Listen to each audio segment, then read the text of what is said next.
The Equitable Life Assurance Society presents This Is Your FBI.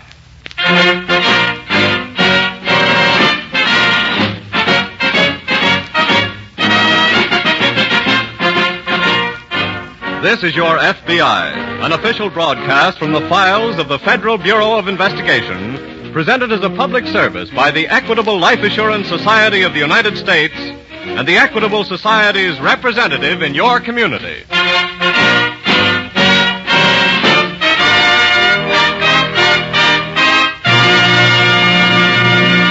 In a few minutes, the Equitable Society, sponsor of this program, will have an important announcement for homeowners and for all families that are thinking of buying or building a home.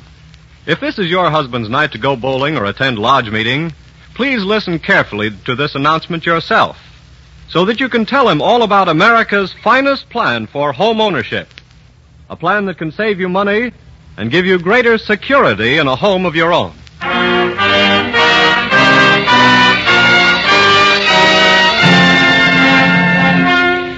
Tonight's FBI file, The Friendly Killers.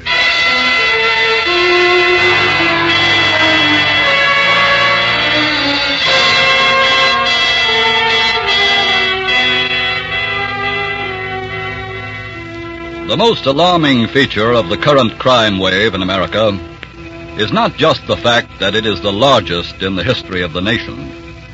Rather, it is the probability that the majority of those who have helped to make it the largest, the thousands of juvenile and adult beginners in crime, it is the probability that the majority of them will join and thereby expand the ranks of the professional criminals. That is the most alarming part of it. For it is the professional criminals, like those in tonight's case from the files of your FBI, who live solely by preying on the lives and property of others.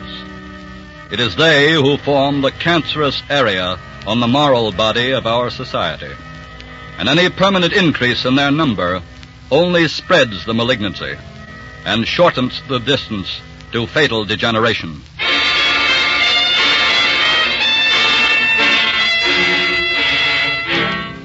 Most any other couple would have celebrated their 25th wedding anniversary by at least dining out or having in a few friends.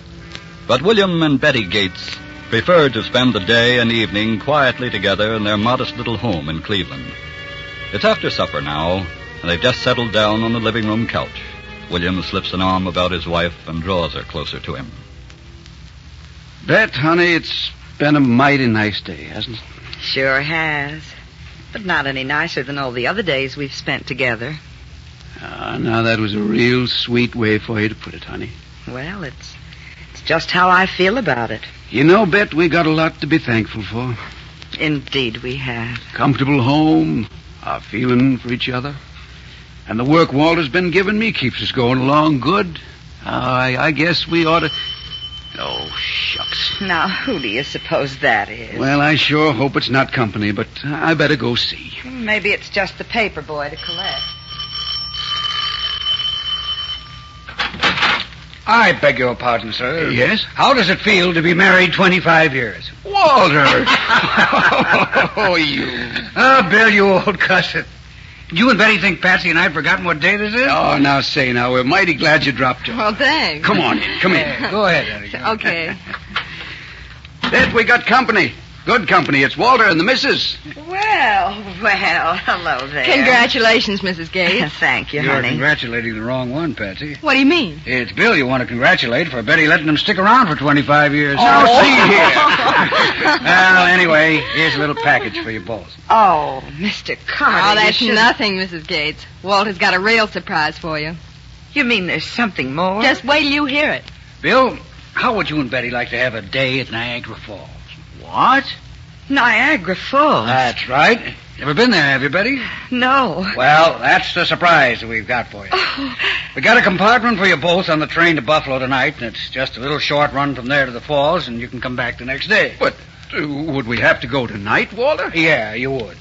Why? Because there'll be a man getting on in the compartment next to yours, headed for New York with a satchel full of bonds worth $50,000. And you want us to steal them? That's right. Well, for heaven's sake, Walter, why didn't you say that in the first place? Yes. Just think, Bet, at last, we're going to see Niagara Falls.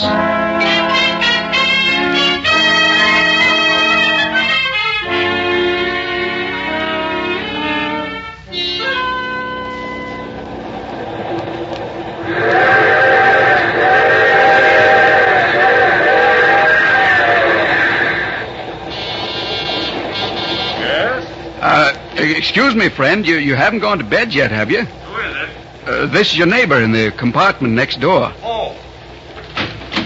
Hello there. What's on your mind? Well, now, there's something I forgot to tell you when we were talking back in the club car. What's that?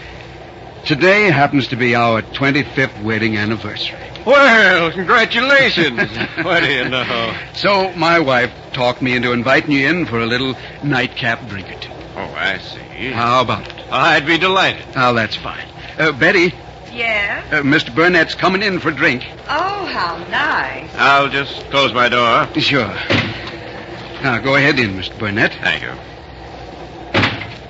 Good evening, ma'am. Good evening. I hope you have a taste for wine, Mr. Burnett. Sure. This is real good. I made it myself. Here you are. Thank you. William? Thank you, Bet. May I propose a toast? Of course. Here's to the love... William, that was very rude of you. You hit him before he finished the toast.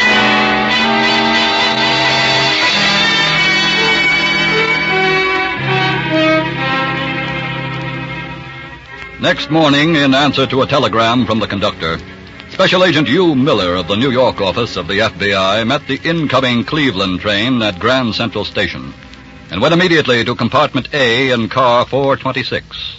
A few minutes later... And when the porter wakened me, Mr. Miller, I was still in their compartment here. And of course, they were gone. And the bonds were gone from your compartment? Yes, sir. You say the couple got off at Buffalo? The conductor said they had booked the compartment only that far.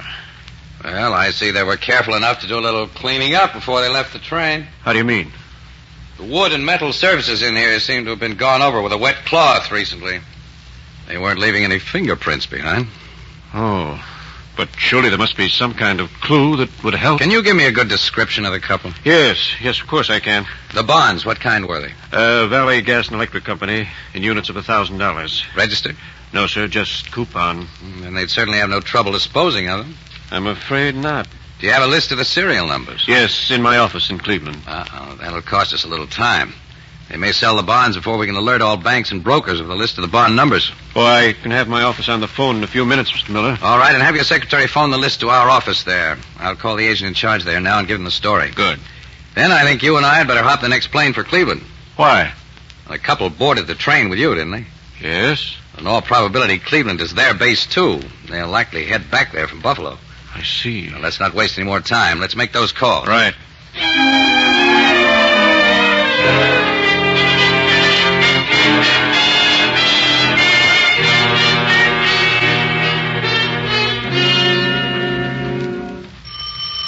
Well, I imagine that's Walter come for the bonds, Bet. No, I'll let him in. Just a minute. Hello, Betty. Oh, come in, Mr. Carter. Thanks. Where's Bill? Right here, Walter. Oh, good. Did you get the bond? Yep. Well, where are they? Right here. Here you are. What'd you do to the guy? Oh, he was the nicest man, Mr. Carter. We invited him in to have a drink in honor of our anniversary. Yes, he was. He's a very sociable Hey. fella. Holy cats, Bill. What's the matter? These bonds. Well, what about him? I thought the guy was carrying Cleveland municipals. These are Valley Gas and Electric. Well, there's $51,000 bonds there anyway. Well, you know what the market is on them now? No. Well, they're not listed on the board, but I know. Bonds are my racket. These are only worth about $300 apiece. Huh? Too bad, Bill. That cuts yours and Betty's third down to $5,000 instead of 15. Oh. Well, anyway, that's $5,000 more than you would have had, isn't it? And besides, you had a nice trip to Niagara. Yes. Well, I won't keep you waiting for your cut. There's your 5 G's. Thanks ever so much, Walter. I better get going. Get rid of these before they get too hot. So long. Bye, Mr. So Carter. long, Walter. William, What, honey? do you think Mr. Carter was telling the truth? I don't know, Bet. But I'm sure we're going to find out.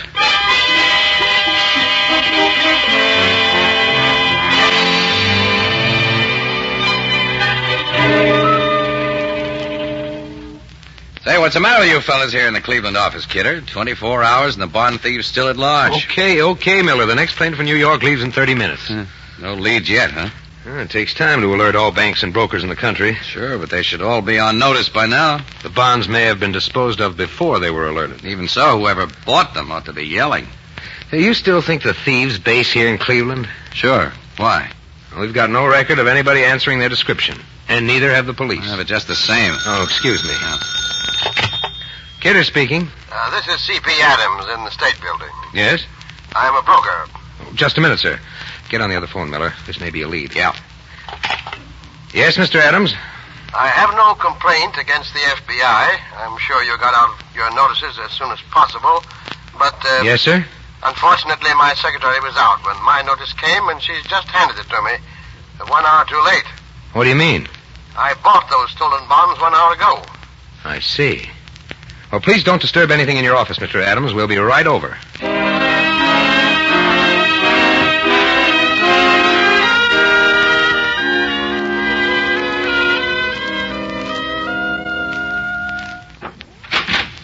William? William? Oh, I'm in here, Bets. Oh. Well, been home long, William? Not long. I didn't mean to get home after dark, but I went downtown to do some shopping late, and I met that Mrs. Wilson. Oh, I know what that means, yeah. Oh, yes. Talk for hours, seems like. Yep. Just can't get away from her without... Well, for heaven's sake, William. Isn't that Mr. Carter? That's right. Well, why have you got him gagged and tied up in that chair? Well, can't you guess? Oh, you found out something. Yes, I'm afraid he was lying about what the bonds were worth. Oh, what a pity. How much they worth? Face value, $50,000 plus interest. Has he already sold them? Yep. Where's the money? Oh, we'll get it all right. Goodness. Imagine him trying to pull a stunt like that. Bet the trouble with crime, there's too many amateurs like Walter in it. His last mistake cost him 2 years. Yes, and he come mighty near getting us in the soup kettle besides. Well, he's got himself in one this time. What are you going to do with him? I was just waiting till you got home and for it to get dark. Oh. Hand me the choker out of the drawer, would you? Oh, sure, dear. Now, look, Walter, I'd like to take your gag out, but the neighbors might hear you and get an idea something was wrong. Will this thing do, William? This, Yes, that's fine. Well, I'm sorry, Walter.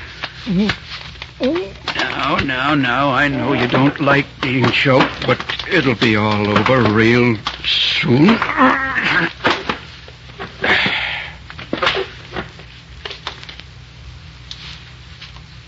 He's gone, Bet. Yes, poor fella. Well, it's getting late. I better fix some supper.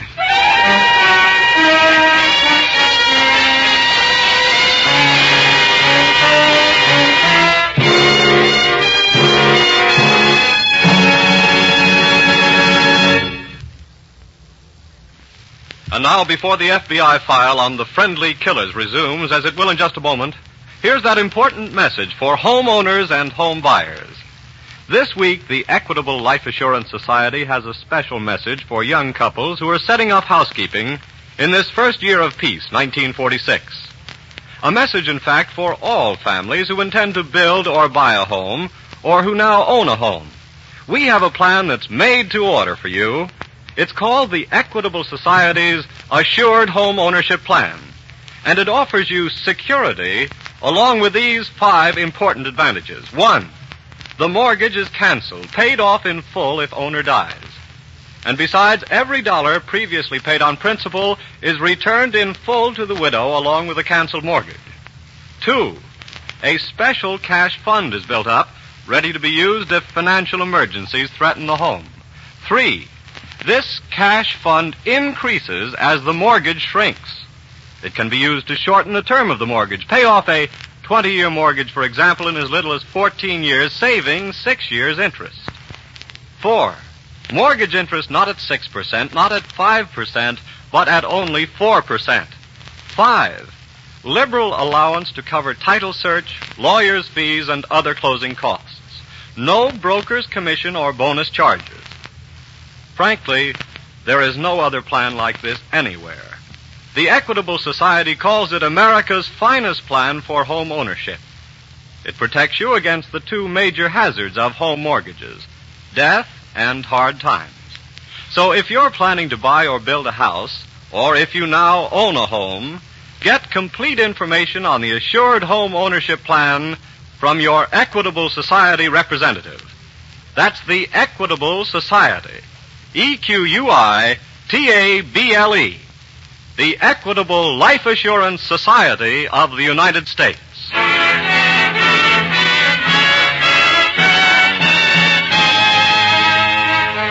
And now back to the FBI file, The Friendly Killers.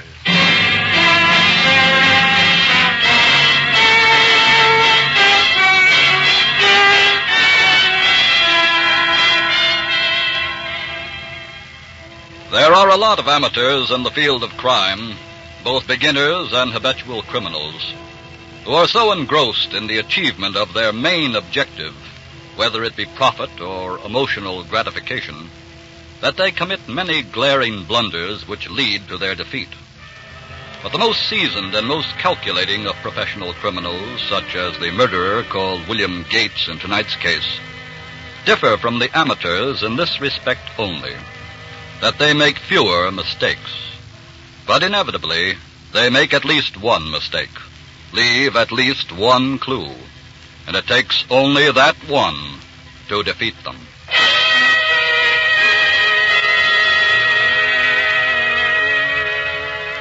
It was only a couple of hours before William Gates and his wife Betty murdered Walter Carter that Special Agent Kidder of the Cleveland FBI office and Special Agent Miller received the telephone call from the bond broker Adams. A few minutes later, in Adams' office. You say, Mr. Adams, that you bought the stolen bonds only about an hour before you received our warning notice. Yes, as I told you, Mr. Kidder, my secretary was out when the notice was delivered. Unfortunate timing. Well, that's certainly not your fault. Thank you, sir. The man who sold you the bonds. He gave the name of Jackson, but now that I know they were stolen bonds, I assume that's not his real name. Can you describe him? Well, I'd say he was of medium height and weight, a well-tailored gray suit. Pardon me, sir. You say only medium height? That's right, Mr. Miller. And how old? Oh, I'd judge not more than, well, under 40 anyway. That's not the man we were looking for, Kidder. How's that, sir? It was a man and his wife, Mr. Adams, who stole the bonds originally. And the man's description doesn't tally with the one you've given. How did you pay him for the bonds? I sent out for the cash. He said he needed it right away for another transaction. I see. Is everything in your office exactly as it was then? I haven't disturbed a thing since our phone conversation. Do you smoke cigarettes, Mr. Adams? No, sir. There's a half-smoked cigarette in your ashtray. Why, he smoked that himself. You positive? Yes. I had to pass him the tray. I remember. Yes. And there ought to be a print on that cigarette. Right. We'll take the tray and all if you don't mind, Mr. Adams. Go right ahead. And if you'll give us a more detailed description of the man, we may start getting somewhere pretty fast on this.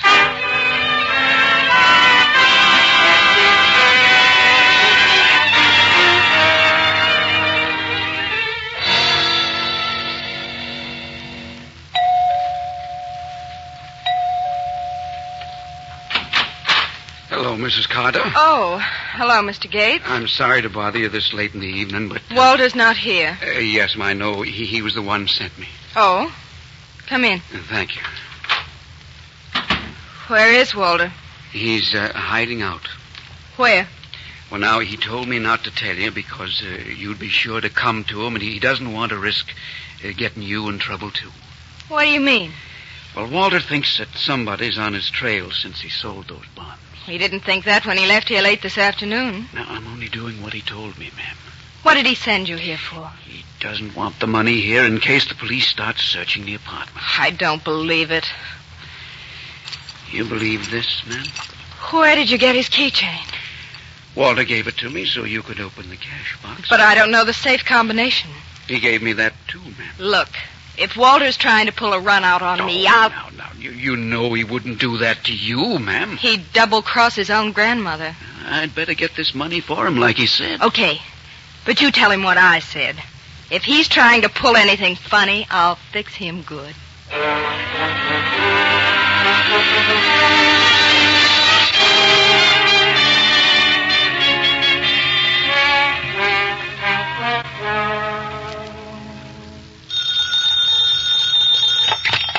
Kidder speaking. Hello, this is Miller. Oh, good morning, Miller.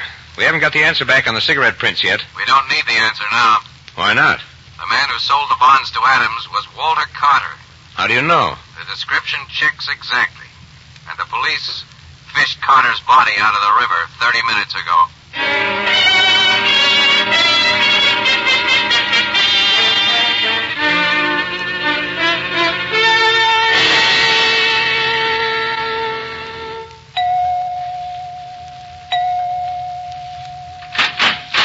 Yes, Is this Mr. Carter's apartment? that's right.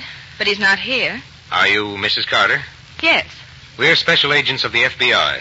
the FBI. We'd like to come in. But Mr. Carter's not here, and This is a search warrant, Mrs. Carter. Oh, come in. Go ahead, Miller. Thanks. When did you see your husband last? Why, he left yesterday afternoon late. Where was he going? He said he was going out of town. Is that all he told you? Yes, he never discusses his business with me. What is your husband's business, Mrs. Carter? Why, he's a promoter. What does he promote? Why, But, look, tell me what this is all about. You don't know, Mrs. Carter? I don't know anything about anything. Your husband sold $50,000 worth of stolen bonds yesterday. What? Where did he get them? And what did he do with the money? I don't know. Mrs. Carter, this morning your husband's body was found floating in the river. Oh, I'm sorry. Apparently that is news to you. why wouldn't it be? Perhaps you will help us now. It's like I said. I don't know anything about anything. Very well, Mrs. Carter. But if you should think of anything, let us know.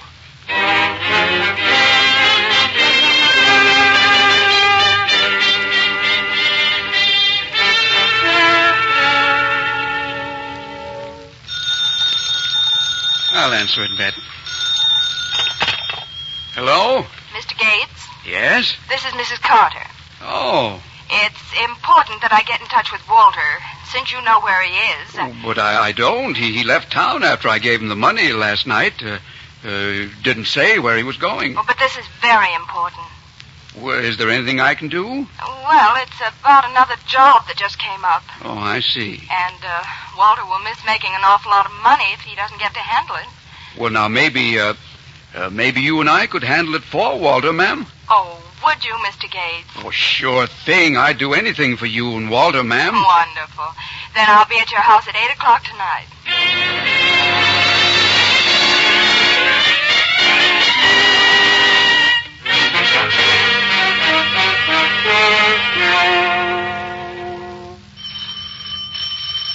I reckon that's her now, Bet. It's about 8 o'clock. You better be careful, William. She might be up to something. No, I believe she was telling the truth, Bet. Well, I wouldn't be so sure.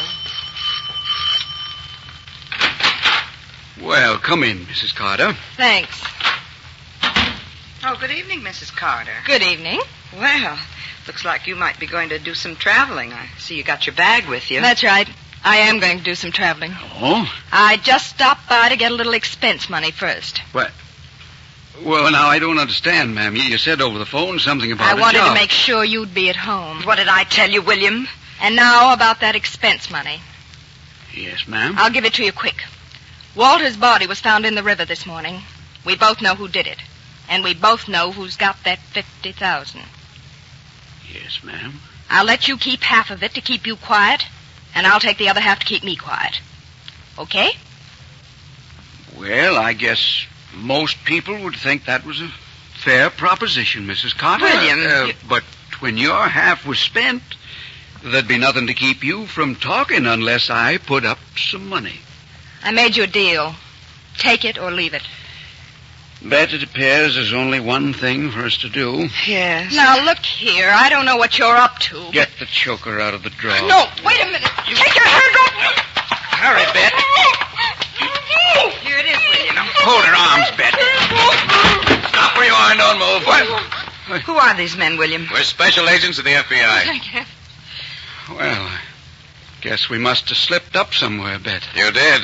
By murdering Walter Carter. Yes, but And you- Mrs. Carter. We were sure you knew more than you told us. So we let you lead us here. Come on, all three of you.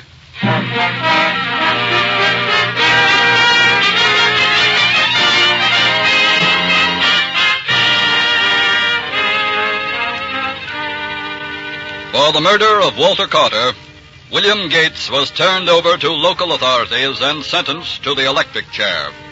His wife and accomplice received a long prison term, while Carter's widow was given a term in a federal penitentiary for conspiring with her husband in a theft of interstate transportation of property.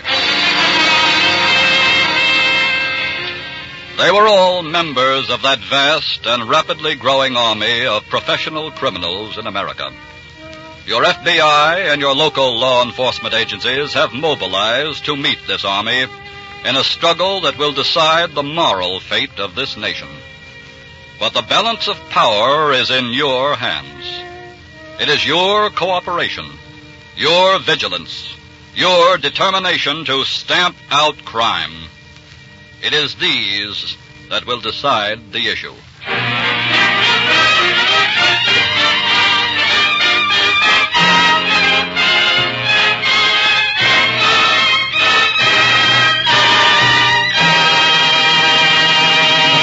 Next week, another thrilling case from the files of your FBI. We'll tell you about it in just a moment. Now, here are just two of the features that we believe entitle the Equitable Society to call the Assured Home Ownership Plan America's finest plan for home ownership. Just think, only 4% interest. And in case the owner dies, the widow owns the home free and clear. The mortgage is canceled. But there are other advantages to this Assured Home Ownership Plan, many of them. To be sure to get all of them plain and clear, call your Equitable Society representative. Get in touch with him by phoning the Equitable Life Assurance Society, EQUITABLE, the Equitable Life Assurance Society of the United States.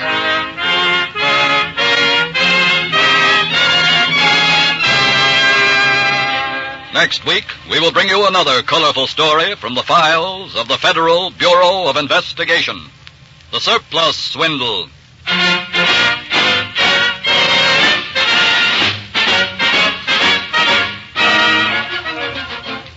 The incidents used in tonight's Equitable Life Assurance Society's broadcast are adapted from the files of the Federal Bureau of Investigation. However, all names used are fictitious, and any similarity thereof to the names of persons living or dead is accidental. Tonight, the music was composed and conducted by Frederick Steiner, the author was Frank Ferries, and your narrator was Dean Carlton. This is Your FBI is a Jerry Devine production. This is Carl Frank speaking for the Equitable Life Assurance Society of the United States and the Equitable Society's representative in your community, and inviting you to tune in again next week at this same time when the Equitable Life Assurance Society of the United States will bring you another colorful story from the files of the Federal Bureau of Investigation, the Surplus Swindle. On This is Your FBI.